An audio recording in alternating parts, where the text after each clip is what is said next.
Olá, eu sou o Danilo Barba. Eu sou Tayane Scott. E você acompanha a partir de agora mais um episódio do Negócios em Pauta. O podcast que discute os desafios do mundo dos negócios para você encontrar oportunidades. Negócios em Pauta.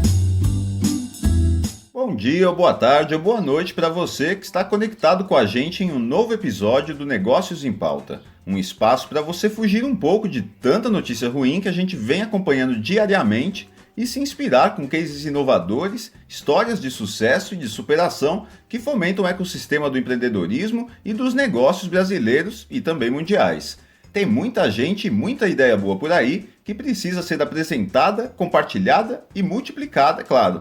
E antes de a gente começar o nosso giro pelas notícias da última semana, eu já quero adiantar aqui que o nosso episódio de hoje vai falar de uma coisa que todo mundo procura, mas nem todo mundo encontra: o dinheiro. Brincadeiras à parte, vamos entrar na onda dos bancos digitais. Conversamos com uma executiva que comanda um importante player desse setor e que vai dividir com a gente como continuar sendo disruptivo para conquistar cada vez mais espaço e clientes no mercado. Você não pode perder. E agora a gente já começou a dar spoiler de novo. A gente tinha aprendido. Você acha que eu dei spoiler? Eu acho. Eu não acho que eu entreguei tudo ainda. Mas deu spoilerzinho sim. Bom, já que eu dei um pequeno spoiler sobre a nossa entrevista da semana, eu vou aproveitar o gancho do tema para falar de outro banco digital que tem feito barulho no mercado, o C6 Bank. Lançado recentemente, o C6 tem apostado alto para abocanhar sua fatia de usuários. Recentemente, ele fechou uma parceria com a T4F e foi o banco exclusivo para a pré-venda de ingressos do show da cantora norte-americana Taylor Swift no Brasil.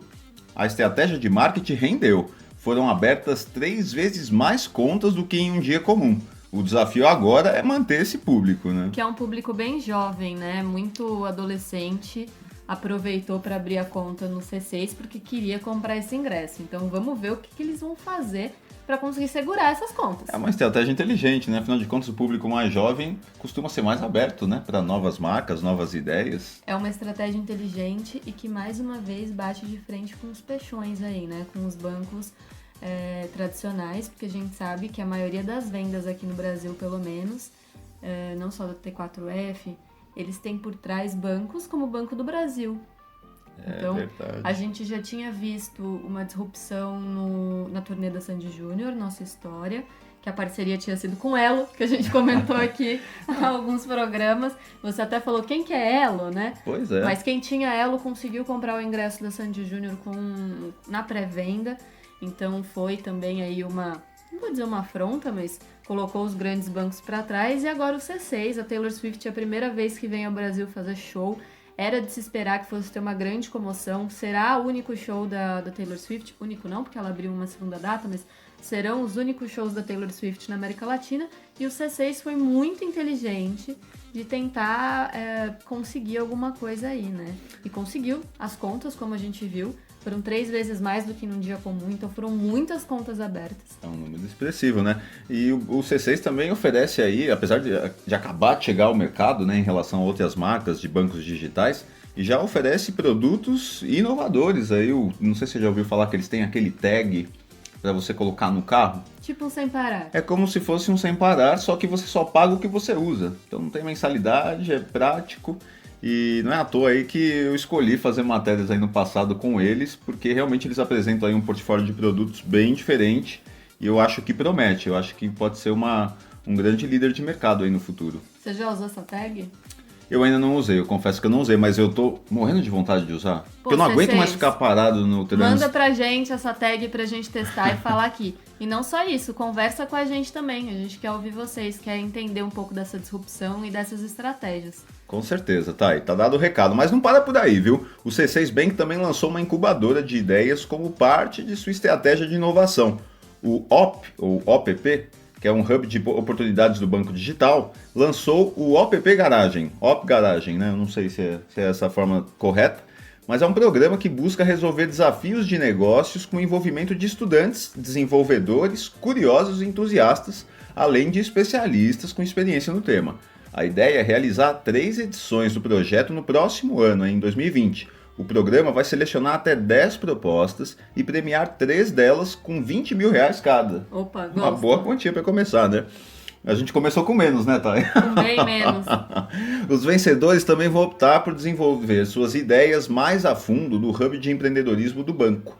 Caso conquistem o sucesso após o período de imersão de 2 semanas, elas vão poder receber mais R$20 mil de aporte. Bom, Danilo, enquanto eu ouvia você falar, eu já comecei a pensar aqui em 1000 ideias pra gente tentar uma vaguinha nesse projeto, viu? Ah, é? Você já tá fermentando ideias? Óbvio, né? Imagina, R$40 mil no bolso, mas o que a gente não pode fazer? É um belo Transformar início, esse podcast num ultra mega podcast, num programa de televisão. Vamos pensar. Olha Quem só, sabe, o futuro gente, é daqui a brilhante, pouco hein? vocês não vão ver a gente aí como uma das 10 ideias escolhidas pelo CC. Estamos aqui de dedos cruzados. Mas, continuando a falar de inovação, a gente sai aí dos bancos digitais e vai para uma gigante da tecnologia.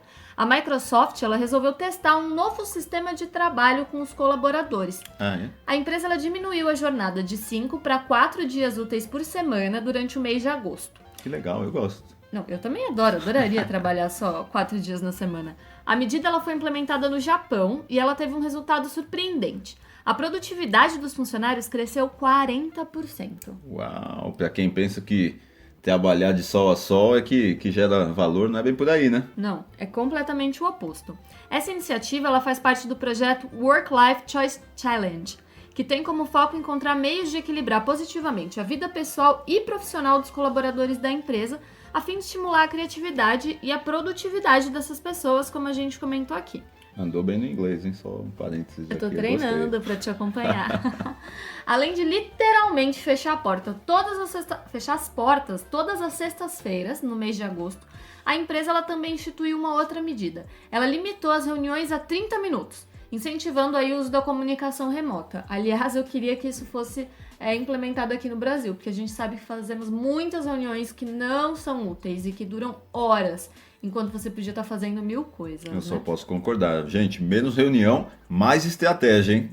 O teste realizado ele não só deixou os trabalhadores mais felizes, como ele também baixou os custos da Microsoft no Japão. Ah, é? Houve uma queda de 23% no consumo de eletricidade e 59% no número de páginas impressas em comparação com agosto de 2018.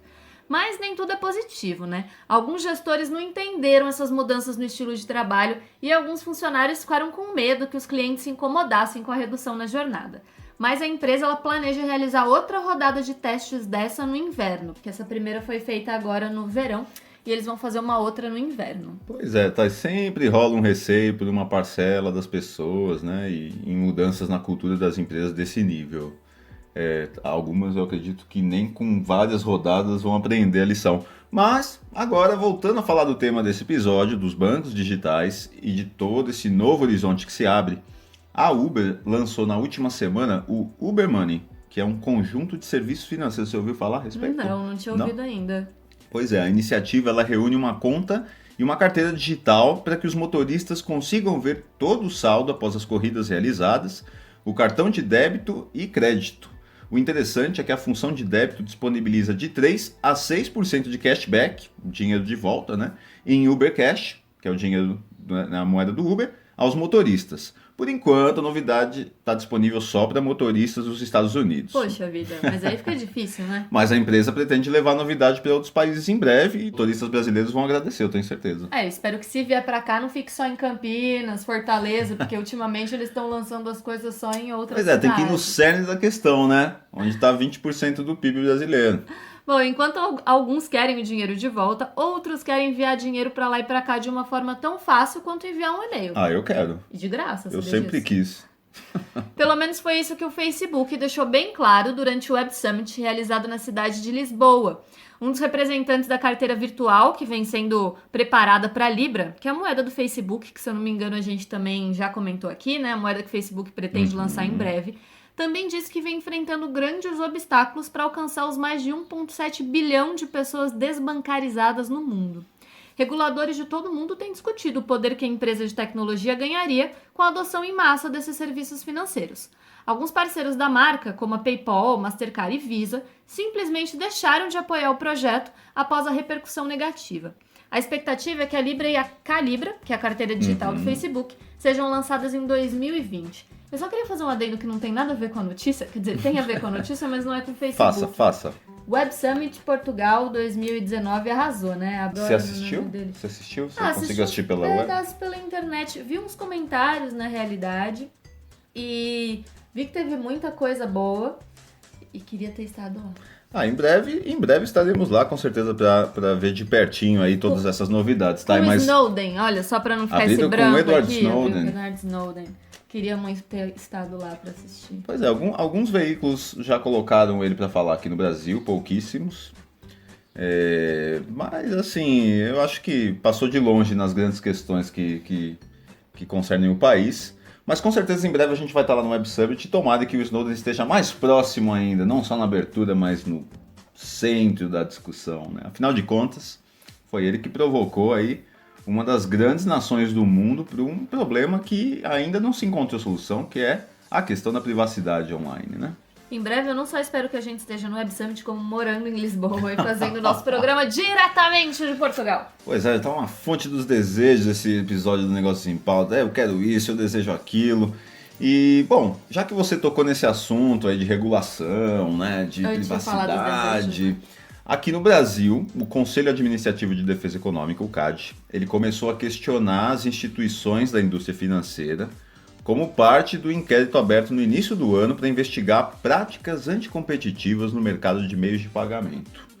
O órgão antitrust ele enviou na véspera os ofícios para o Santander Brasil, a bandeira de cartões Elo e para a Techbank, que é dona da rede de ATMs, né, ATMs, Banco 24 Horas, com questões específicas para cada uma delas sobre taxas praticadas e eventuais planos para negociar com competidores.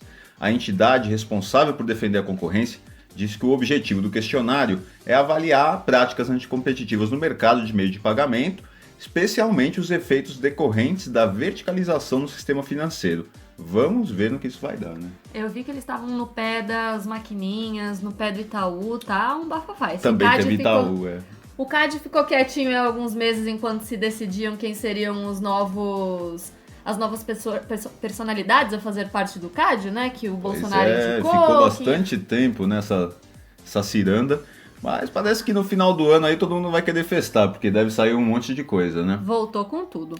Mas agora falando das práticas que, além de competitivas, são bacanas para o consumidor, que é disso que a gente gosta, a Cielo e o Mercado Pago fecharam uma parceria para pagamento em QR Code. O acordo ele vai permitir que os usuários do Mercado Pago paguem compras em terminais da Cielo, como se estivessem pagando com cartão de crédito ou débito. Ainda falando de pagamento via QR Code, a Alibaba lançou na semana passada a versão internacional do Alipay, que agora passa a permitir que estrangeiros usem essa nova tecnologia para realizar o pagamento quando estiverem na China. Quem já foi para a China sabe que em muitos estabelecimentos, inclusive, não são aceitos cartões e dinheiro em papel. E o dinheiro em papel caiu em desuso, né? Por isso, a questão financeira se tornou uma grande dificuldade para os estrangeiros durante a estadia no país. E para a gente continuar esse papo bacana sobre bancos e pagamentos digitais, a gente vai conversar agora com a Marcela Miranda, que é head da Trig Brasil. Olá, Marcela. Obrigado por aceitar nosso convite. Seja bem-vinda ao Negócios em Pauta. Oi, Marcela, um prazer ter você aqui com a gente hoje. Oi, pessoal, super obrigada pelo convite, é um prazer participar do Negócios em Pauta. E para começar, você poderia dividir com a gente como surgiu a ideia de criar a Trig? Bom, a Trig surgiu numa viagem que o Guilherme foi para os Estados Unidos. A gente já era sócio, a gente já empreendia em outros negócios, com foco muito grande em tecnologia e marketing sempre. Ele tinha uns amigos que tem ainda uns amigos que moram nos Estados Unidos, e um deles trabalhava numa fintech. E aí ele trouxe a ideia e falou, poxa, acho que é uma marola que está começando no Brasil, nos Estados Unidos isso já está mais estruturado, né? Já está mais maduro o mercado, e acho que é uma oportunidade da gente criar um negócio legal aqui no Brasil. E aí a gente começou a idealizar a Trig, como seria a empresa, como seria a marca, de que forma a gente faria diferente do que já tinha aqui, já existiam algumas fintechs aqui, né?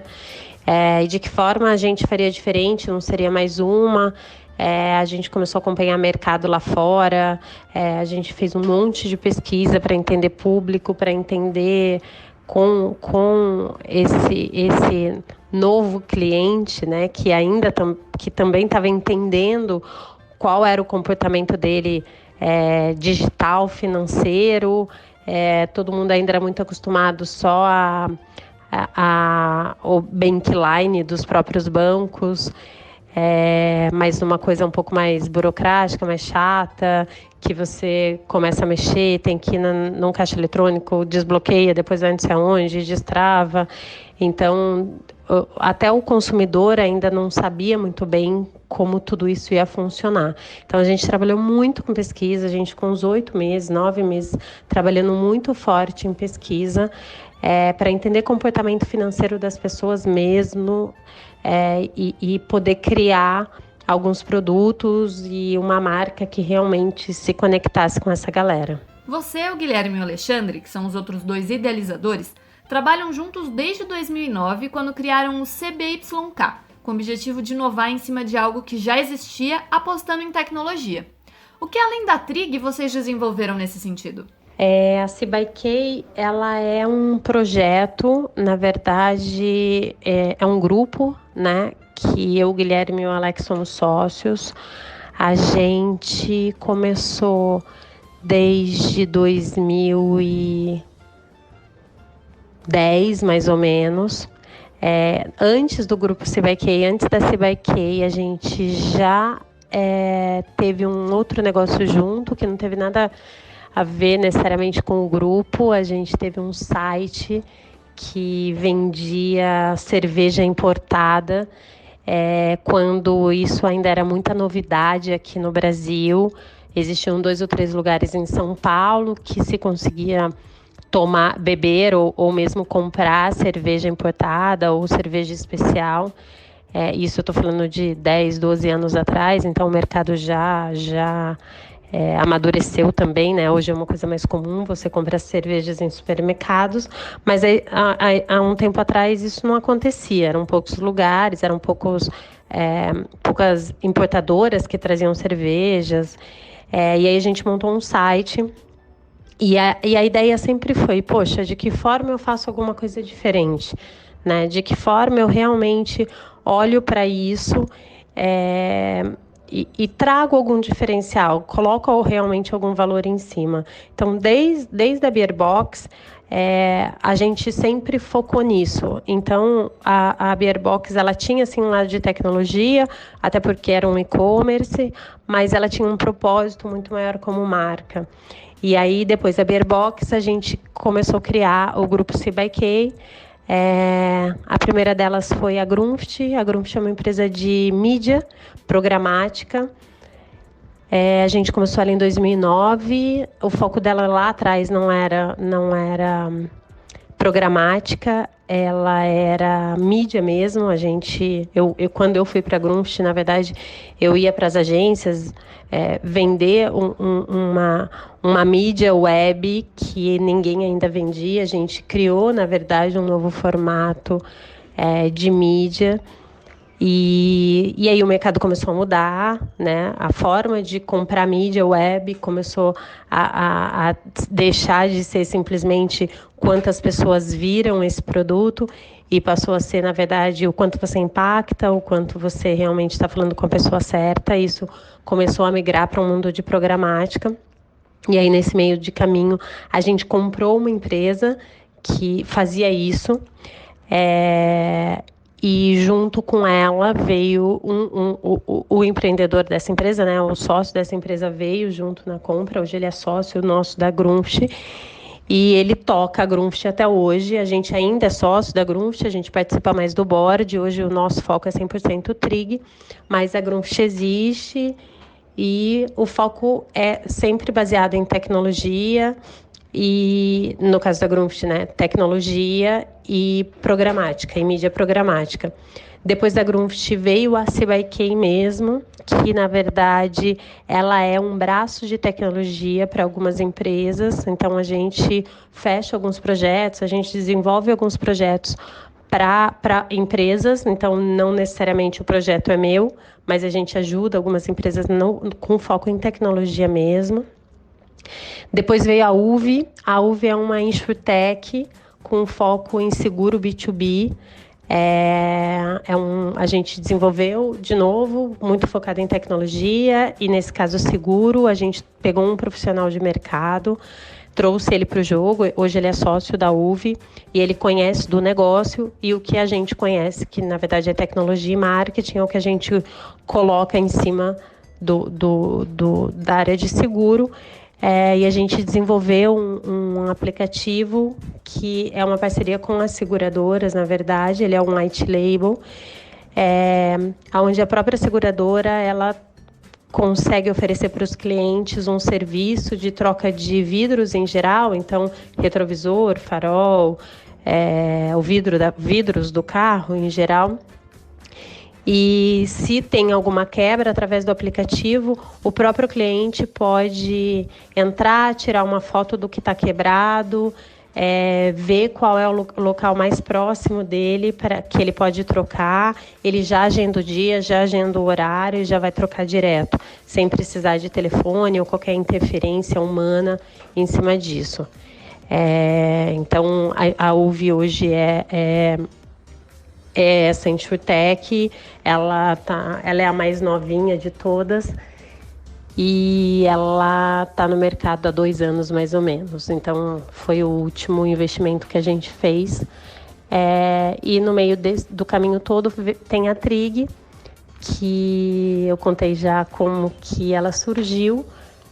Hoje o meu foco do Guilherme e do Alex é 100% na Trig e a gente sempre tenta pegar esses projetos que são muito baseados em um mercado que precisa de uma inovação, que precisa ser reinventado, muito baseado em tecnologia e marketing, que é o que a gente conhece, que é o que a gente sabe fazer.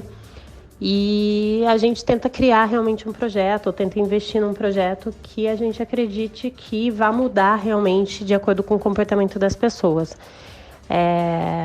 A própria Trig é isso, né? Se a gente para pensar, tanto seguro como finanças, os produtos eles já são totalmente regulamentados, eles já vêm numa caixinha pronta. Eu não consigo mudar muito o core, o produto em si, né? Um cartão de crédito é um cartão de crédito igual como produto em qualquer lugar que você for. O que a gente consegue mudar é a experiência do cliente atrelada a esse produto. Então, é isso que a gente faz de legal e é isso que a gente tenta fazer tanto nas outras empresas como na Trig hoje. Vocês entraram no mercado quando o Nubank já estava consolidado e com uma boa lista de clientes. Qual foi o principal diferencial em que vocês apostaram? O Nubank, quando a gente começou a Trig, o Nubank foi muito inspiração para a gente. Na verdade, uma vez teve uma mídia que colocou que o Nubank era meio que o irmão mais velho da Trig. E era esse sentimento que a gente tinha mesmo, né? Ele acabou abrindo muitas portas no sentido de ser o pioneiro. E acho que isso acontece normalmente com quem é o pioneiro em algum lançamento, em algum projeto. Porque ainda tem uma barreira das pessoas, no início, né? Existe barreira das pessoas, poxa, será que eu posso realmente colocar meu CPF? Será que funciona esse negócio de aplicativo, de abaixar um aplicativo para conseguir alguma coisa? Então, acho que ele foi um pouco pioneiro nisso. Então, a nossa entrada foi um pouco mais fácil, porque essa primeira barreira o próprio Nubank já tinha quebrado. Mas a nossa ideia era, poxa, já existe o Nubank, existem vários outros modelos, principalmente lá fora, de fintechs fazendo um monte de coisa diferente. Então, de que forma eu realmente entro no mercado diferente? E uma das coisas que a gente fez foi investir muito em pesquisa, porque a gente queria entender o comportamento de clientes. A gente fez umas pesquisas muito legais, que a gente inclusive está numa outra rodada agora, que são umas pesquisas que a gente faz com antropólogos. Então, a gente vai na casa dos clientes, a gente não, os antropólogos, né, as pessoas da empresa, E eles batem um papo com o cliente. Isso tudo é filmado, são mais ou menos 4 horas de entrevista, não é nenhuma pesquisa. E a gente entende comportamento. Então, coisas que a gente perguntava era tipo, quantas vezes por semana você vai no mercado, você compra por internet ou você compra pessoalmente, como você paga o supermercado, se você tem filho, você não tem filho, como seu filho vai para a escola, se ele vai de perua ou se ele vai a pé ou se ele vai de carro, se ele vai de carro, quanto você usa carro, de quantas em quantas vezes por mês ou por semana você coloca gasolina, você enche o tanque ou bota R$ 10, R$ 10. Enfim, a gente realmente entende o comportamento financeiro, então não tem perguntas diretas do tipo, você prefere um cartão de crédito branco ou preto, você prefere pagar ou não pagar, não é esse tipo de coisa, então a gente vai entendendo o comportamento e em cima disso a gente tirou vários insights. Então, quando a gente olhou para a Trig e para o que o mercado tinha já acontecendo, tanto no Brasil quanto lá fora, e esses insights de comportamento, a gente entendeu alguns pontos muito diferentes do que já tinha no mercado e que a gente decidiu aceitar. Então, só um exemplo. Depois dessa rodada de entrevista, a gente realmente fez algumas pesquisas um pouco mais diretas, algumas perguntas um pouco mais diretas, e uma das perguntas era por que você usa o cartão de crédito que você usa, independente de qual ele é, né? E vieram 3 perguntas básicas. A primeira coisa era o limite. Então, o limite adequado para mim é o primeiro motivo de eu usar o cartão que eu tenho. O segundo é o benefício que eu tenho em cima dele, e aí esse benefício pode ser tanto emocional quanto um benefício físico mesmo, né? Pontuação, milhas, essas coisas.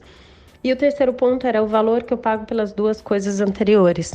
E aí esse valor, ele vai muito além de valor de dinheiro, ele vai também num valor emocional. Então, a gente percebeu, por exemplo, que tinha gente que achava super ok pagar R$ 12, R$ 13 de anuidade, de mensalidade por um cartão, porque as 2 coisas anteriores para ela valiam os R$ 12, R$ 13. A gente chegou a pegar uma mulher, né, uma menina, que ela pagava R$ 33 num cartão e tava tudo bem para ela, porque as 2 outras coisas para ela compensavam os R$ 33. Então, deixou de ser simplesmente um valor menos quanto você gasta e passou a ter um valor emocional sobre algumas coisas. E foi aí que a gente começou a entender que a gente precisava, na verdade, se conectar com o emocional, a gente precisava atender esses 3 requisitos, que eram um básico para eu ter um cartão que realmente as pessoas começassem a olhar para ele, mas eu precisava ter uma conexão muito mais emocional do que uma conexão só de produto. E foi aí que a gente começou a desenvolver realmente um projeto de marca que ele vem se desenrolando até hoje. Então, o cashback é uma das coisas pontuais. Então, a gente trouxe o cashback numa ideia desse benefício e de usabilidade. A gente acredita muito em usabilidade. Quando eu falo de usabilidade, não é só um site legal, um aplicativo legal, mas é toda a experiência que o cliente tem com a marca no 360 graus, né? Então, cara, o meu cartão é em pé, como é minhas redes sociais, como é o meu atendimento, qual a conexão que eu tenho. Então, a gente entendeu uma conexão muito legal com o público geek. Então, a gente realmente se aprofundou nisso. Eu não conheço sobre público geek, né? O meu core como empresa é finanças. Então, eu fui atrás de uma parceria muito legal com uma empresa que realmente se conecta com o público geek, que é o Omelete. E aí surgiu uma parceria com a Warner, então foi uma tríade aí muito legal. Então a gente realmente começou a se conectar, a própria Warner, o próprio Omelete, entendeu que existia uma conexão também com a Trig e muito mais de produto, porque em relação ao produto tinha 0 conexão, mas em relação a valores, ao que a gente acreditava como marca, como empresa, como pessoas.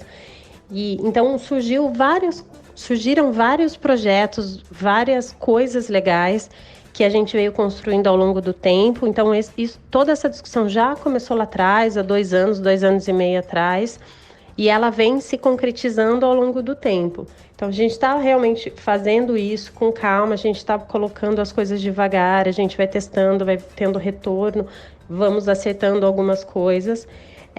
E eu acho que esse é o diferencial que a gente traz. A gente está realmente...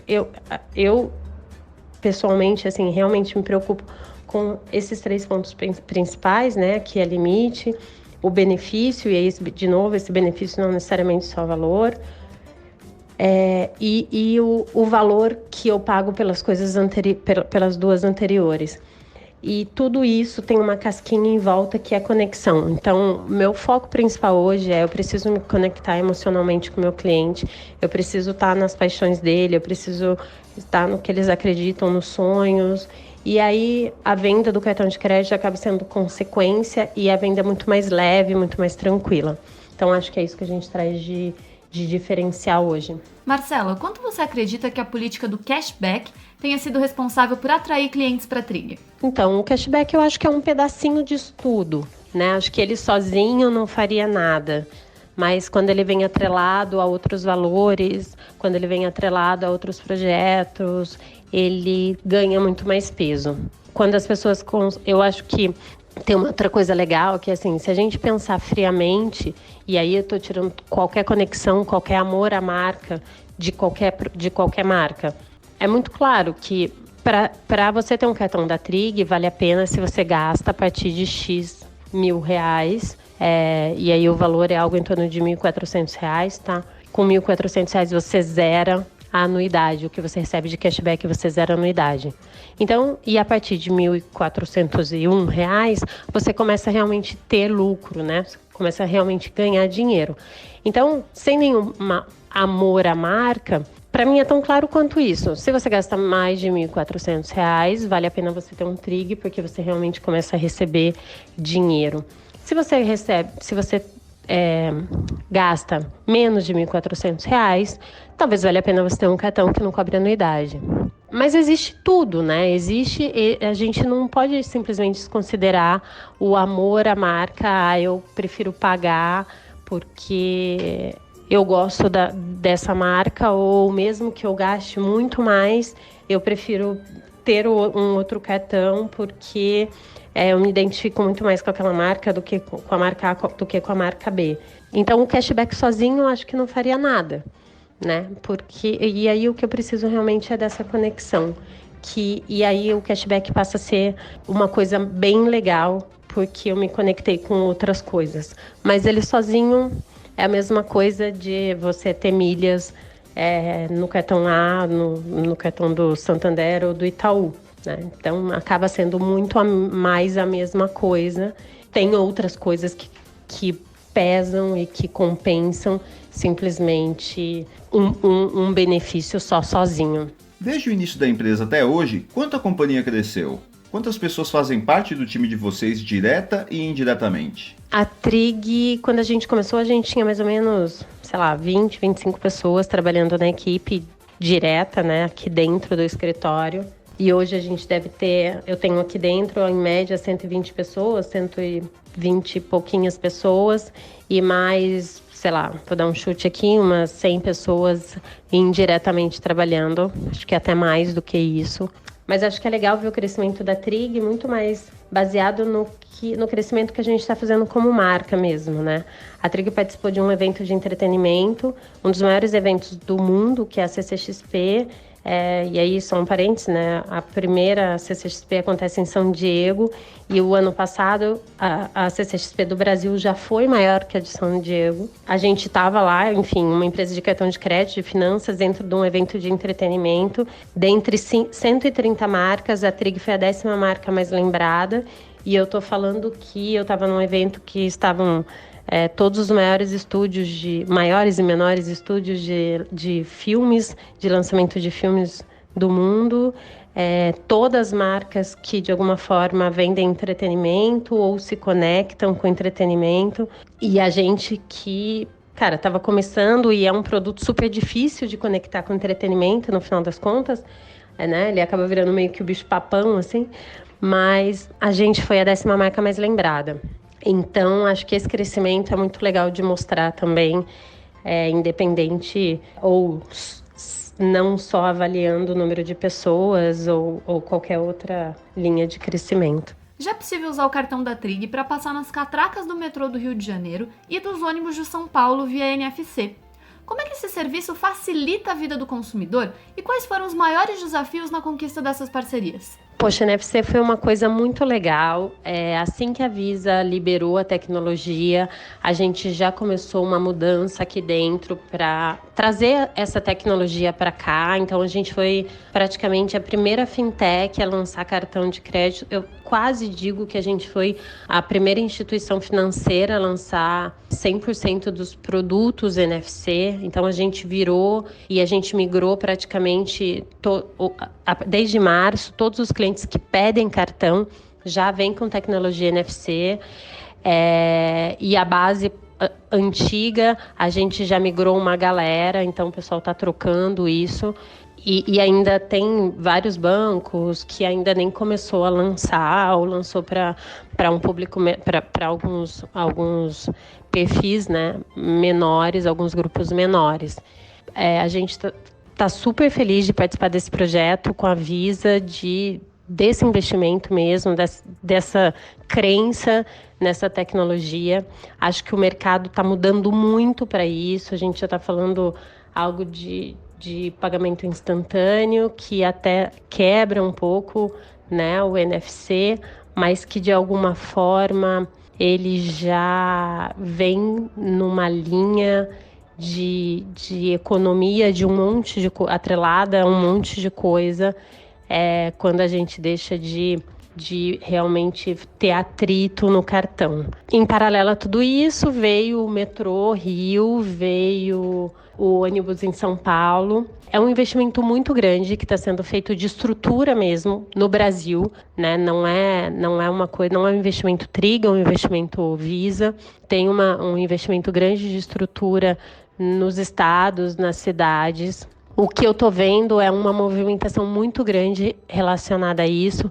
Foi muito legal que a gente divulgou, né, essa funcionalidade do cartão, e tiveram vários lugares de várias cidades pequenas que vieram falar comigo, falando, poxa, eu quero trazer isso para a cidade A ou para a cidade B. De que forma a gente faz isso junto? E aí a gente passou isso para a Visa e pro pessoal que realmente está levando essa estrutura para esses lugares, né? Então, sim, acho que tem vários projetos de cidade inteligente, dessa mudança. Aqui mesmo em São Paulo, isso ainda tem que expandir muito. No Rio de Janeiro também, né? Já tem bastante linhas de metrô no Rio de Janeiro, mas ainda não está atrelado a todos os transportes públicos, assim como aqui em São Paulo. É um projeto piloto aqui em São Paulo, mas a ideia é que muito rápido isso vá migrando e vá incluindo toda a base de ônibus, e depois isso vá para metrô. Mas eu acho que vai ser muito rápido toda essa migração. A gente começa, se a gente imaginasse que sei lá, 5 anos atrás alguém te falasse que você vai começar a pagar ônibus com seu cartão do banco, eu pelo menos iria rir, achar engraçado, não tinha nenhuma lógica. Eu sou do tempo que a gente pegava ônibus com umas moedinhas, eram umas fichas de ônibus, assim, de plástico. Então, não, é meio surreal eu imaginar há 20 anos atrás que hoje eu ia pagar com o cartão do banco.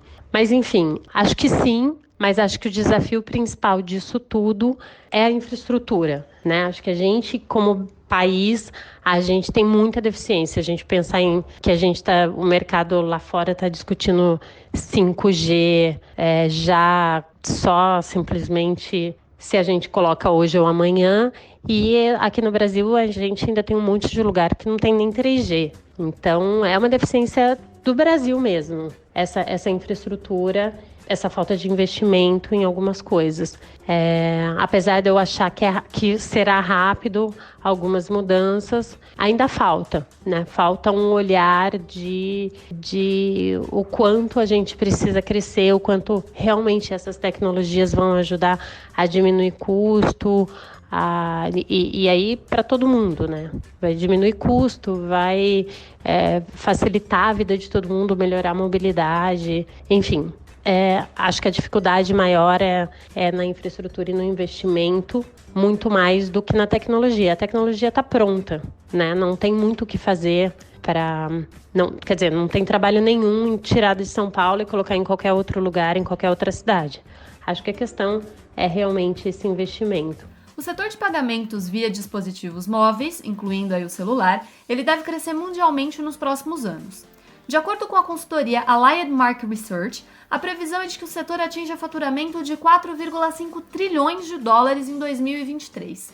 Quais são os planos da Trig para abarcar esse crescimento? Acho que é um mercado que ele está crescendo, e aí eu vou falar mundialmente, de uma forma assustadora, né? Eu fui para a China no começo do ano e eu voltei de lá assustada. Assim, assustada foi uma forma de definição do quanto não existe mais dinheiro em papel, não existe cartão de nenhuma forma. Eu fui comprar um tênis numa loja da Nike, oficial da Nike, dentro de um shopping, e o cara não aceitava cartão, e quando eu fui pagar com dinheiro, ele reclamou pra caramba em chinês, eu não entendi nada, mas claramente ele estava mega insatisfeito de ficar contando dinheiro. E aí depois a gente foi entender que é um mercado que tem muito dinheiro falso, então eles não gostam realmente de lidar com dinheiro. E aí tudo é feito via pagamento mobile ou QR Code, enfim, mas tudo dentro do celular. 70% dos países que já começaram a implementar pagamento instantâneo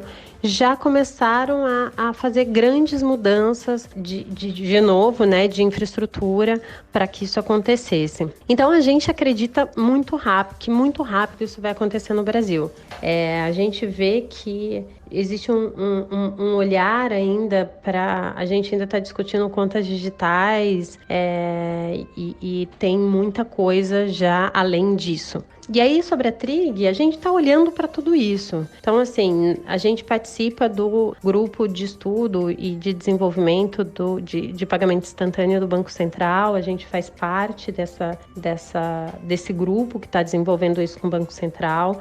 A gente está olhando para isso com um olhar de muita atenção. Até a gente segurou alguns lançamentos, a gente atrasou alguns lançamentos de projetos aqui na Trig, porque eu ia lançar algumas coisas que eu ia jogar fora muito rápido, então parei para reinventar, para redefinir e fazer de novo de uma forma que acompanhasse todo esse crescimento toda essa mudança que claramente está aí, né? E eu até falei isso ontem, eu falei, não é futuro, ele já existe a 8 horas de avião daqui, 10 horas de avião daqui. Então não é que no futuro isso vai acontecer, não, já acontece hoje. A questão é só se isso vai demorar para chegar no Brasil 6 meses ou 1 ano, mas acho que o caminho é esse. E a gente está muito próximo, assim, a gente está acompanhando com a própria Visa toda essa mudança, que para eles também é uma mudança com impacto muito grande, para toda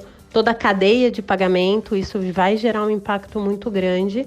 Então, a gente realmente está conversando com eles, a gente fez uma reunião umas 2 semanas atrás com eles para entender qual a visão deles e qual caminho seguir para um monte de coisa. A gente está dentro do Banco Central acompanhando todo esse crescimento e, em paralelo, a gente está aqui olhando para dentro de casa e entendendo os próximos passos. Então, vem muita coisa aí, tem muita mudança aí, ainda vai ser muito regulado, vai ser muito regulamentado. O Banco Central ainda vai intervir bastante nisso, mas não tenho nenhuma dúvida que vai acontecer. E a gente vai embarcar junto e entrar junto conforme isso for acontecendo, a gente vai entrando junto. A Trig é parceira oficial da DC e por conta disso também é o cartão oficial da CCXP, um dos maiores eventos da cultura geek do país.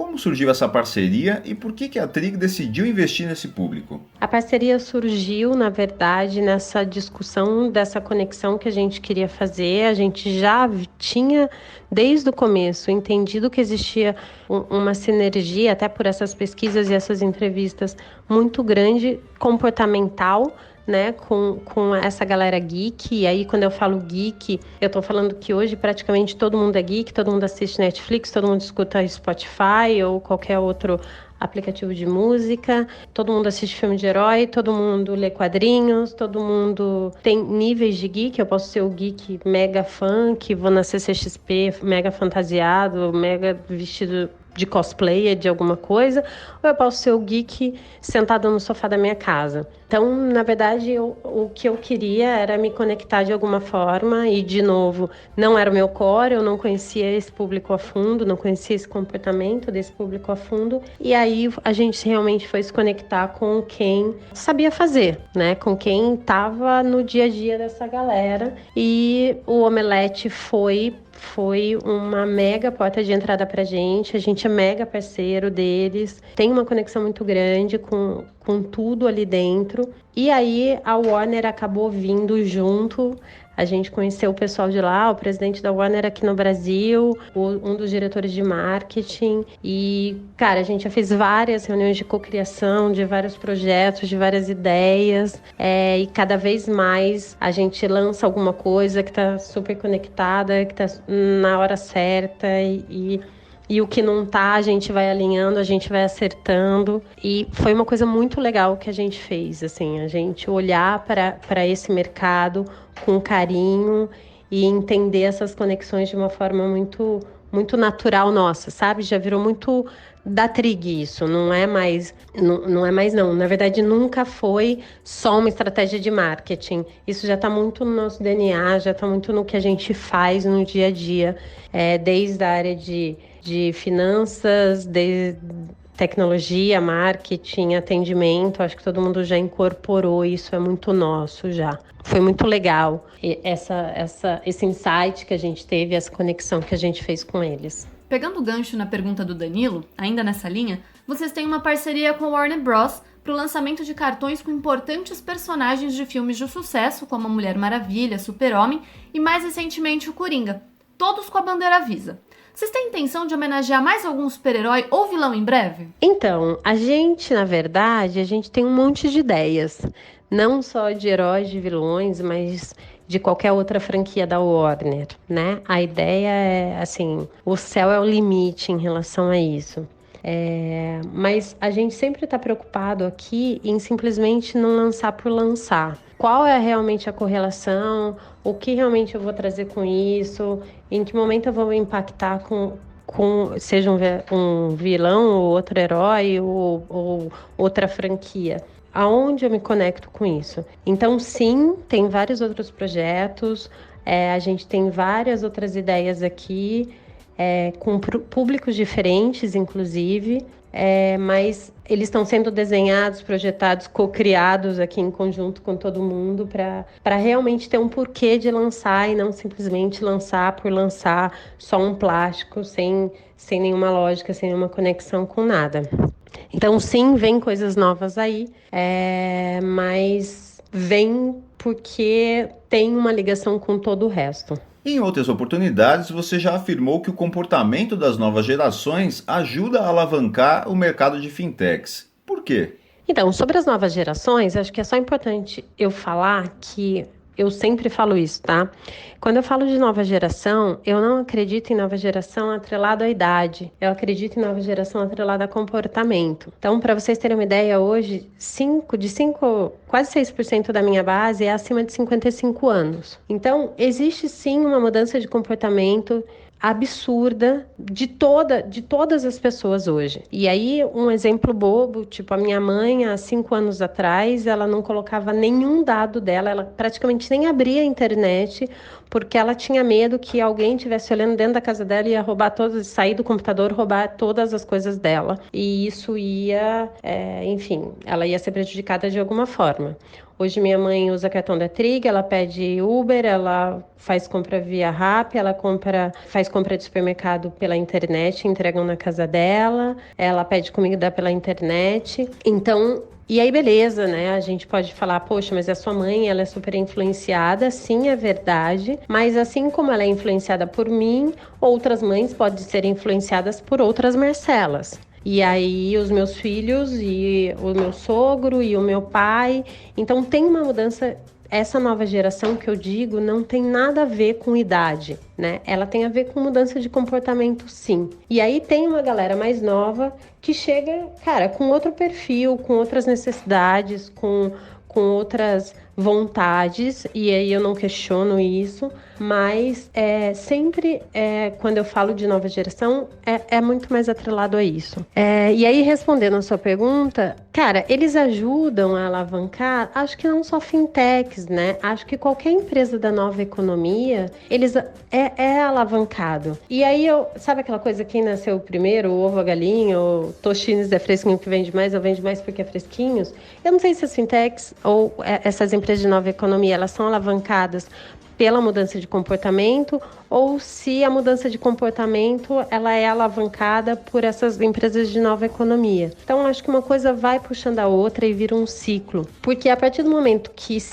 eu começo a pedir comida pelo iFood, eu começo a me sentir tranquilo de pedir Uber e eu começo a me sentir tranquilo de pedir um cartão por um aplicativo, de baixar o aplicativo da Trig e pedir um cartão. E aí, quanto mais demanda tem de fintechs ou de empresas de nova economia surgindo no mercado, mais gente falando, mais eu vou incentivando os comportamentos. Então, acho que realmente é um ciclo, né? E cada vez mais gente usando, cada vez mais não sendo nenhuma novidade e cada vez mais essa galera querendo, exigindo experiências e aplicativos cada vez mais simples, cada vez mais fáceis, cada vez mais eficientes. Acho que esse é o grande desafio de qualquer empresa de nova economia, incluindo fintechs, incluindo muito a Trig, que é assim, a experiência que eu tenho num aplicativo, sei lá, num Airbnb, é a mesma que eu espero de uma fintech e de um aplicativo da Trig. E eu acho que esse é o desafio, porque o nível de exigência vai cada vez mais subindo a régua e ninguém mais compara Trig com o concorrente da Trig. Eu comparo Trig com qualquer outra empresa de nova economia. E acho que esse é o desafio principal. E esse alavancamento acontece natural. De novo, voltando às novas gerações, cara, é isso que acontece. Cada vez mais tem mais demanda, cada vez mais tem mais gente usando e vai entrando mais gente. Mais novos, mais velhos, mais cedo, né? Os meus filhos hoje, eles já acham super normal. Inclusive, eles usam o meu celular para escolher para pedir uma pizza. Então, cada vez mais cedo as pessoas vão usando, cada vez mais velhas ou com mais idade as pessoas vão mudando de comportamento e isso vai alavancando sem nenhuma dúvida. E o que gera mais oportunidades no mercado para você fazer uma coisa legal. O desafio é realmente você conseguir fazer uma coisa legal atrelada a isso. Um estudo recente mostra que 87% dos consumidores estão dispostos a testar fintechs para serviços bancários.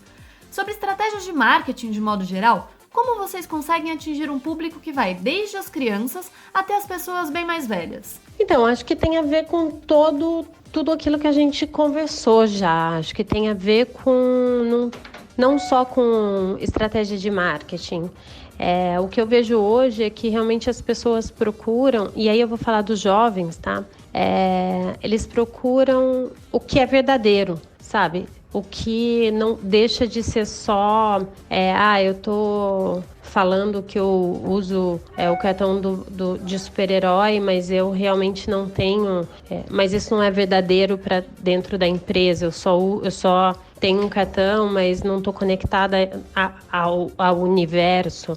Então, acho que isso pede conexão. Então, acho que a estratégia de marketing ela é importante desde que isso seja verdadeiro para a empresa, desde que isso seja o propósito da empresa, né? Então, independente de qual é a estratégia que você vai falar com qual público, acho que o marketing ele só tem que comunicar o que é o DNA, o que é o propósito. E, para mim, acho que esse é o desafio.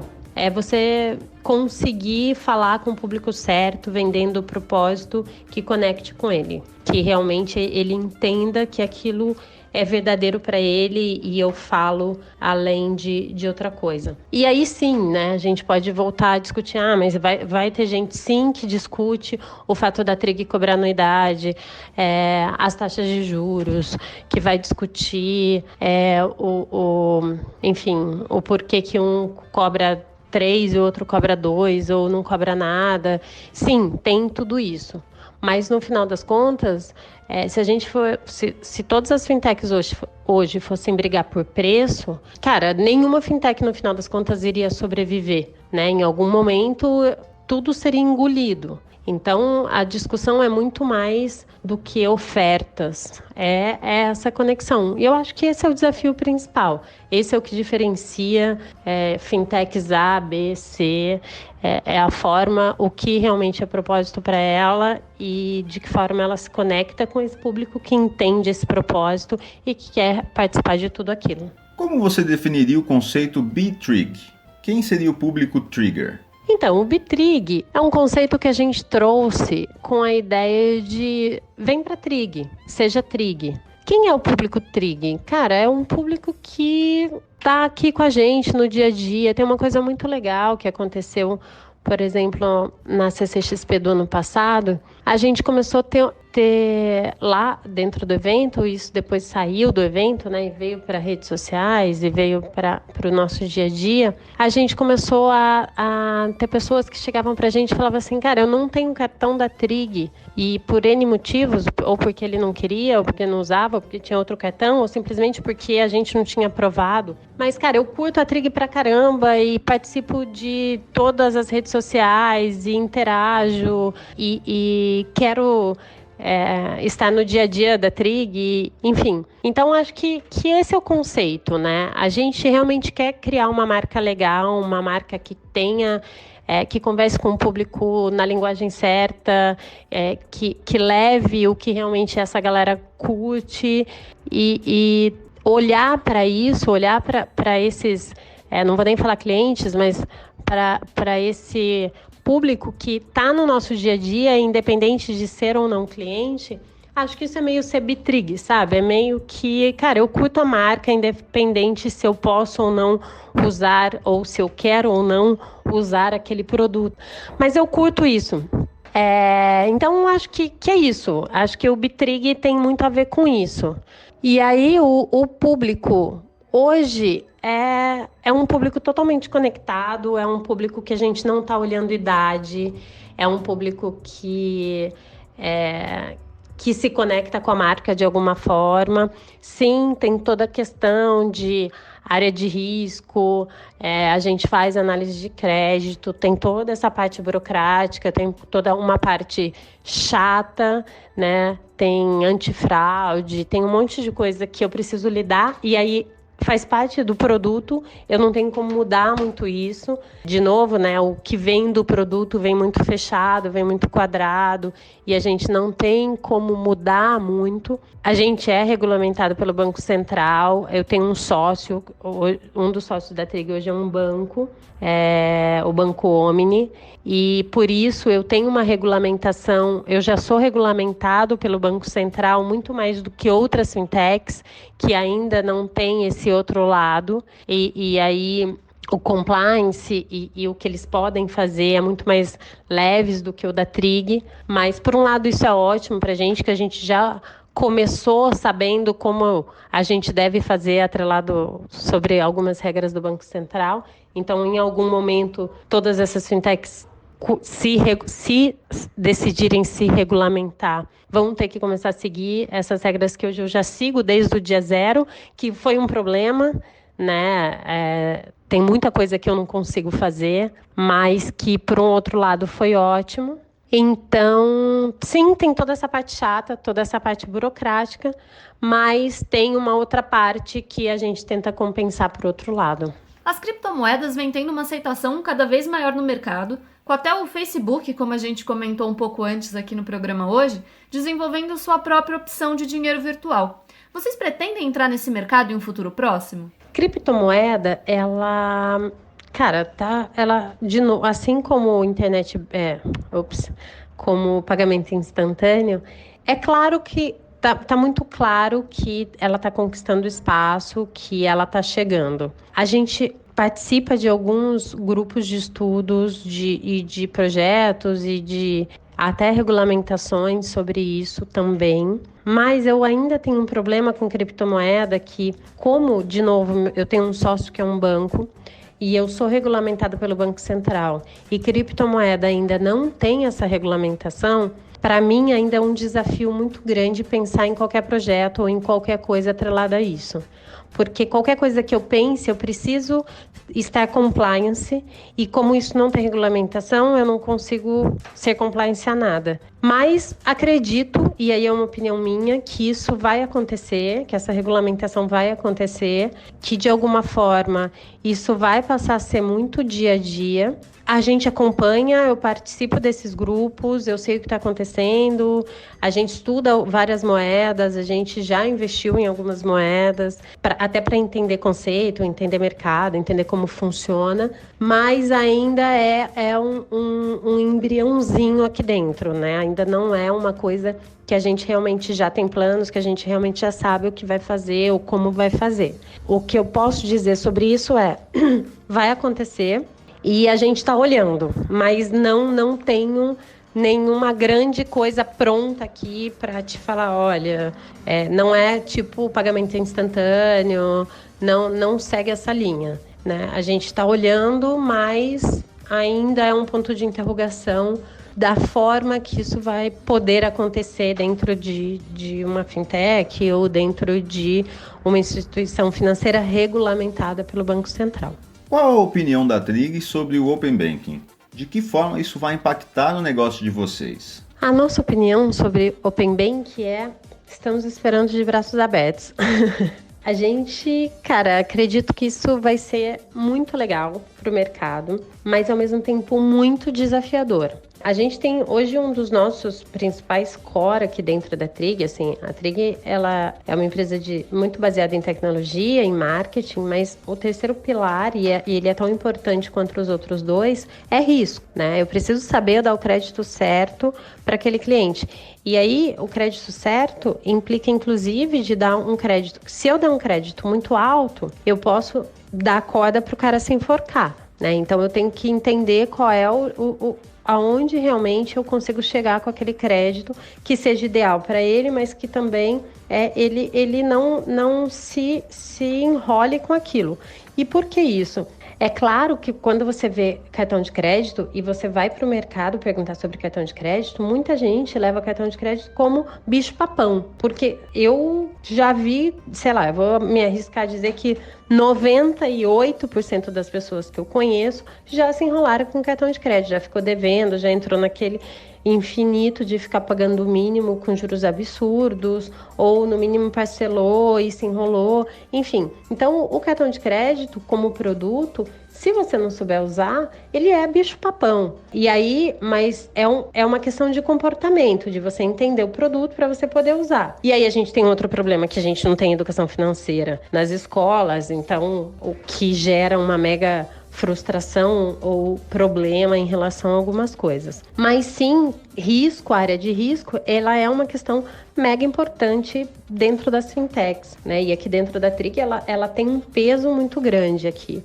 Qualquer produto que vai ser lançado tem sempre uma avaliação de risco, de marketing, de tecnologia. Ele não é lançado se ele não tiver avaliação desses 3 pontos. Então, eu tenho um risco de dar um crédito muito alto e o cara se enrolar, e eu tenho um risco de dar um crédito muito baixo e ele não usar meu cartão, porque alguém deu um crédito melhor e é o que ele vai usar. Então, qual é o crédito aderente a isso? Então, isso é um core muito grande aqui. Eu acertar essa área, para mim, hoje, dentro da Trig e dentro de qualquer outra fintech, isso é super importante. E quando chegou o Open Bank, talvez isso vire commodity, porque o que ainda não está totalmente batido o martelo, Mas o que realmente está aparecendo claramente é que essa informação que eu demoro horas para entender qual é o melhor crédito para dar para você ou para qualquer outra pessoa, isso vai ter que ser compartilhado com qualquer outra instituição financeira desde que o cliente me dê ok. Então, deixa de ser o meu core, deixa de ser o meu ativo principal, porque eu sou obrigada a compartilhar. E aí vai virar commodity, né? E aí o desafio principal disso é o que realmente vai prevalecer? Vai prevalecer conexão com o cliente, vai prevalecer propósito da marca. Porque dentro de fintech, se isso migra de um lugar para outro, e aí eu não estou falando só fintech, estou falando qualquer instituição financeira, né? Porque as fintechs vão passar para inclusive bancos, e bancos vão ter que passar essas informações para a gente. E aí qual é a coisa legal? É que os bancos têm uma base muito maior, eles têm um relacionamento muito maior com esses clientes, eles têm essas informações muito mais maduras do que as fintechs, até pelo tempo de relacionamento que ele tem com os clientes. Então isso faz sim uma diferença, mas o desafio vai ser o que realmente vai fazer o cliente ficar com A ou com B, já que o resto vai ser meio commodity. Então, cara, a gente está esperando de braços abertos, a gente está olhando isso com muito carinho, muita atenção. A gente também está participando dessa frente junto com o Banco Central, mas vai ser um desafio, vai ser uma pedrinha no sapato aí de todo mundo, né? Qual é o que vai ser o seu diferencial, já que o produto vai continuar sendo igual. A parte dos cartões próprios, vocês também atuavam na área de private label, criando cartões para as empresas tradicionais do varejo como a C&A. Esse serviço ele continua? Quem são os principais parceiros de vocês hoje? Então, a parte de private label, a gente começou uma operação no começo do ano. Foi uma operação que a gente fez junto com o próprio banco, né, com a própria Omni. E essa operação, hoje, ela não está mais embaixo da Trig. Ela virou uma operação própria, ela ainda fica dentro do grupo, a gente até fica no mesmo prédio fisicamente, mas ele tem outros gestores e outras estratégias. São produtos bem diferentes, para públicos bem diferentes, com perfis bem diferentes, então a gente resolveu separar porque estava misturando muitas coisas e a gente não estava conseguindo, não equalizava as duas coisas, como estratégia, como produto em si. Então a gente separou as operações, eles continuam dentro do grupo, no mesmo prédio, mas é outra operação. A gente não se envolve mais diretamente com esse produto. A Trig foi ainda a primeira empresa no Brasil a fazer a análise de crédito sem precisar do trabalho humano. Qual foi a tecnologia empregada para conseguir esse avanço? Vocês têm novidades na empresa nesse sentido? Na verdade, a gente tem uma área de crédito de risco aqui dentro muito grande, porque na verdade eu preciso alimentar a todo momento esses sistemas que fazem todas essas análises. E quando eu falo risco, não é só crédito, né? É também antifraude, cobrança. Então, a gente tem um desafio muito grande aqui de tecnologia. Hoje a gente tem, em média, a gente olha 100 variáveis aqui, em média, para poder dar um crédito. E, de novo, né, o meu desafio é dar o crédito certo, nem mais, nem menos. Eu tenho outros produtos de crédito também atrelado ao cartão. Então, a gente tem o Mais Grana, que é um crédito pessoal, que os clientes podem pedir via aplicativo. Esse valor eu deposito na conta dele, normalmente é um valor maior. A gente faz um débito em conta e aí as parcelas desse crédito pessoal a gente debita da fatura do cartão. Então, a gente tem um desafio muito grande de risco aqui dentro para entender qual é o crédito certo. A gente tem várias ferramentas que a gente usa, algumas internas, outras de parceiros, mas o time de risco é praticamente, porque eu preciso alimentar esses sistemas, né? Preciso que esses sistemas, todo dia eu vou exagerar, mas constantemente eu preciso apertar algumas coisinhas. Então, eu tô vendo que se a gente deixa essa torneirinha aqui, sei lá, de geolocalização. Se eu deixo essa torneirinha aqui um pouquinho mais aberta, a gente começa a avaliar errado, então eu tenho que apertar um pouquinho essa torneirinha, enfim. E isso é constante. Então, a gente dá crédito, olha resultado, olha inadimplência, volta, acerta o crédito, analisa de novo, volta, aperta de novo ou abre de novo, enfim. E esse é o tempo todo. Então, sim, eu tenho humano trabalhando, não na análise direta, mas eu tenho humano fazendo análise, que esse é um mega desafio, tá? A gente tem uma área de BI aqui dentro, e eu sempre brinco que o desafio da área de BI é você saber o que perguntar para eles, porque eu tenho informações sem fim aqui dentro, mas se eu não souber fazer a pergunta certa, eu nunca vou ter a resposta. Então, uma área de BI, ela não serve de nada se eu não souber as perguntas para fazer para eles. E aí, essa área de BI, ela alimenta não só a área de marketing, mas também a área de risco e outras áreas aqui dentro, para que a gente possa sempre modelar esses produtos e incluindo a área de crédito. Mas, sim, o nosso sistema hoje é totalmente online. A gente analisa a pessoa, o cliente, sobre crédito em até 15 ou 20 segundos. E depois a gente tem uma parte que aí eu tenho um pouco de intervenção humana, que é antifraude, que a gente precisa fazer meio que um cara crachá, né? Preciso garantir que aquela pessoa que está pedindo cartão é aquela pessoa mesmo. E aí eu tenho algumas ferramentas que já me dão algumas certezas. Quando a ferramenta tem dúvida, ela manda para uma área que tem alguns humanos que vão fazer isso. E aí, cada vez mais, a gente vai entendendo e vai melhorando as ferramentas, inclusive de antifraude. Mas acho que esse é o desafio de ser uma empresa de tecnologia, né? A gente brinca que a gente quase é mais tech do que fim, porque o fim, ele está pronto. Eu não consigo mudar o produto. O que eu consigo mudar é todo o tech que eu boto em cima do fim. E a Trig, ela é praticamente uma empresa de tecnologia. Mais de 50% do meu time é baseado na área de tecnologia, porque eu preciso realmente que esses sistemas funcionem e que na escala, não necessariamente eu precise de robozinhos fazendo um monte de coisa. Eu quero pessoas resolvendo problemas, pensando e fazendo diferença no que realmente importa. E não pessoas seguindo scripts ou fazendo trabalho muito robotizado que eu posso botar a máquina para fazer. Falando um pouco sobre liderança, você ainda é uma das poucas mulheres à frente de uma fintech aqui no Brasil. Quais foram os principais desafios ao assumir esse papel e qual o fator mais gratificante de estar nesse posto? Eu vou te contar uma coisa curiosa. Eu participo de alguns grupos de fintechs, né? Tô sempre rodando nesse mercado e conversando com muita gente. Cara, tem muita mulher à frente de fintechs. Às vezes são fintechs que não ainda têm tamanho para estarem na mídia ou para serem ouvidas, e muitas vezes B2B, né? O que faz elas realmente não estarem na frente, assim. Mas tem muita mulher fazendo um trabalho muito legal.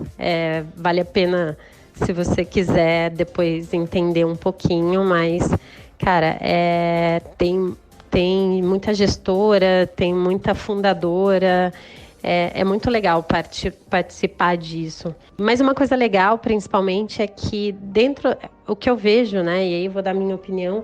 Dentro desse mercado de nova economia, não tem mais tanto esse peso de são homens ou mulheres, dificuldades, eu tive mais dificuldade por ser mulher do que por ser homem.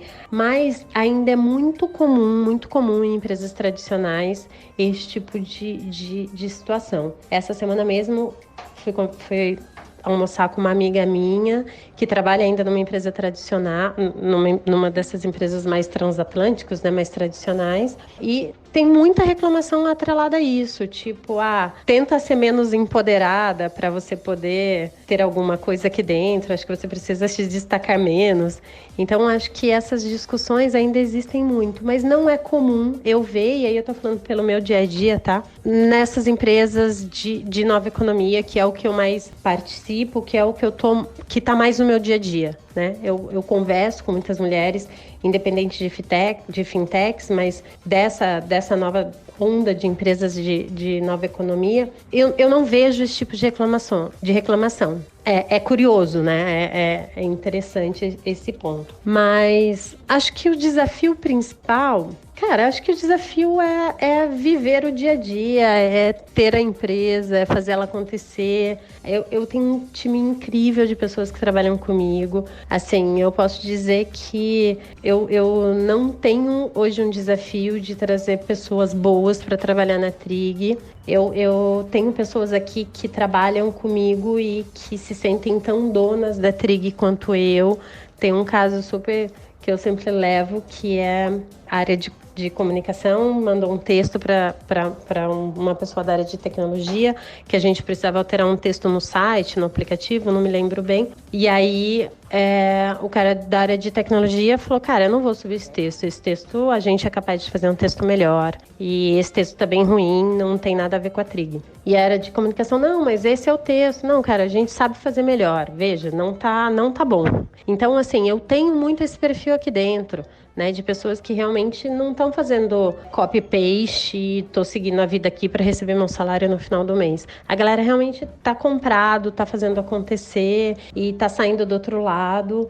Então, isso... E aí, falando até da parte gratificante, né, acho que esse para mim, assim, é a parte mais legal de estar aqui dentro da Trig hoje, é ter uma equipe tão que veste a camisa, que sai do outro lado, que faz acontecer, que tá tão preocupado se isso está se conectando quanto eu estou preocupada, né? Que tá tão preocupada em sair do outro lado, em dar resultado, em não ter tanta gente quanto a gente precisava ou que a gente queria, mas que beleza, eu entendi e vou trabalhar aqui, vou sair do outro lado e vou trazer resultado. Então, é muito legal isso. Acho que para mim é o mais gratificante e ver que isso dá resultado no final. Ontem a gente fez uma sessão exclusiva para todo o time aqui do lançamento do Coringa. E, cara, a galera tava lá vibrando e tão feliz com o filme do Coringa quanto com a Trig de estar naquele lugar. Então, acho que essa vibração e essa conexão que a gente cria, tanto com o cliente quanto com o time interno, para mim é o que vale todo dia acordar de manhã, deixar as crianças em casa e vir para cá. É muito legal. E desafio, cara, que desafio de dia a dia, assim, são os perrengues, são os problemas, são as reclamações do cliente, o cartão extraviou, deu um problema na fatura, mas que é dia a dia, né? Eu tento não trazer problemas como grandes problemas, assim, para mim problema é só a vida acontecendo, então tenho os desafios do dia a dia, tenho o desafio de olhar para o futuro e ver o que é esse futuro, pagamento instantâneo chegando, open banking e para onde a gente vai para que caminho eu vou, para onde a gente vai, arrisca ou não arrisca. Acho que esses são os desafios principais que eu vejo aqui dentro, mas que também faz parte da vida acontecendo e de qualquer vida de qualquer empresa. Quais são as expectativas da Trig com relação ao mercado nesse último trimestre do ano? E em relação a 2020? Bom, o último trimestre de 2019, como disse um amigo meu, faltam só 3 faturas para acabar o ano, né? 3 faturas do cartão para acabar o ano. Apesar de faltarem só essas 3, para a gente ainda faltam 6 meses de trabalho, a gente ainda tem muita coisa para fazer para este ano e para o primeiro trimestre de 2020. A gente tem uns lançamentos grandes aí nesses próximos 6 meses. Este ano a gente ainda tem CCXP, que a gente fechou um contrato de 3 anos com eles. E esse ano a gente vai entrar com umas entregas maiores, tanto de stand como de algumas ativações lá. Então, a área de marketing está muito focado nisso. A área de tecnologia tem projetos ainda que vão sair esse ano, mas principalmente pro primeiro trimestre de 2020. Mas praticamente, acho que 2020 é um ano pra gente, de escalabilidade. A gente vai trabalhar muito grande em escala. E o que a gente está fazendo agora é preparando todo esse terreno para janeiro começar a escalar. E toda essa mudança que vem, né? Seja de pagamento instantâneo, seja de Open Bank, todos esses projetos já estão sendo desenvolvidos E, cara, provavelmente 2020 já vai começar a entrar muita coisa no mercado, já vai ter muita coisa acontecendo atrelado a isso, e a gente vai acompanhar e vamos encarar tudo isso junto com essa nova geração de mudanças, né? Com esse novo comportamento que vai chegar. Muito obrigada, Marcela, foi muito bacana o nosso bate-papo. E pra gente encerrar nossa entrevista, você poderia deixar uma mensagem para os nossos ouvintes? Gente, super obrigada pelo papo, foi ótimo. Sempre bom falar um pouquinho. E falamos sobre bastante coisas, né? Mas uma mensagem que eu queria deixar, principal, muita coisa mudou nesses últimos tempos, né? Nesses últimos, 3, 4, 5 anos. E muita coisa ainda vai mudar. E todas essas mudanças, elas acabam entrando cada vez mais rápido na nossa vida, né? Tipo, muito rápido entraram os patinetes, e todo mundo se adequou a eles, as bicicletas, as fintechs, táxis por aplicativos.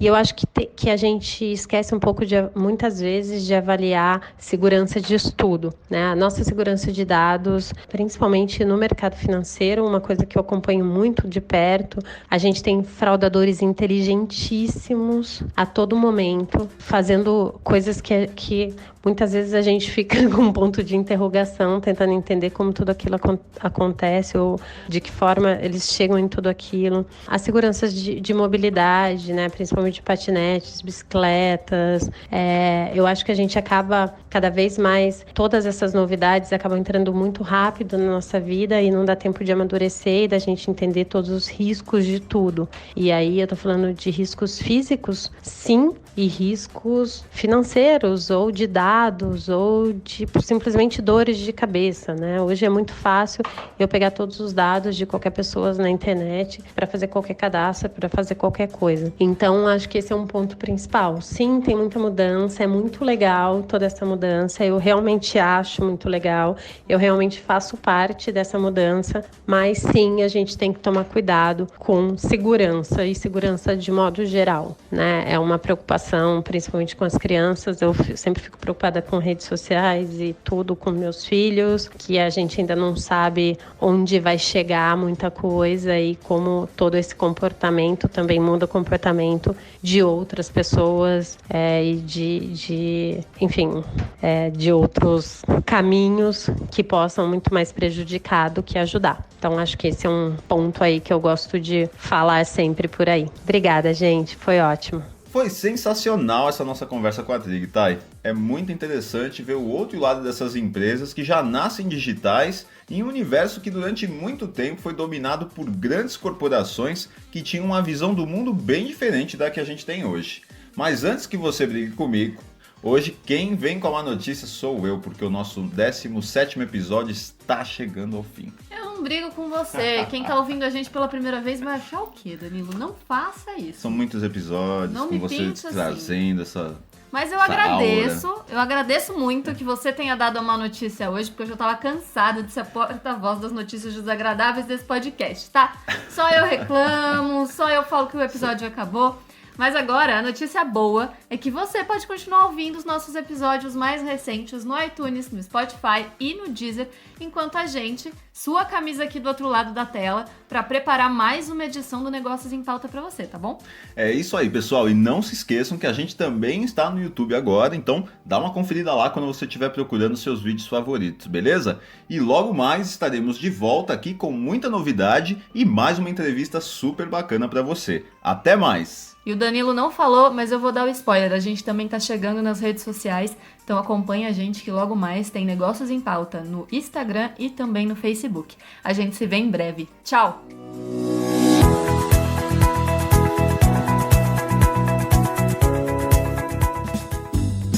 Negócios em Pauta.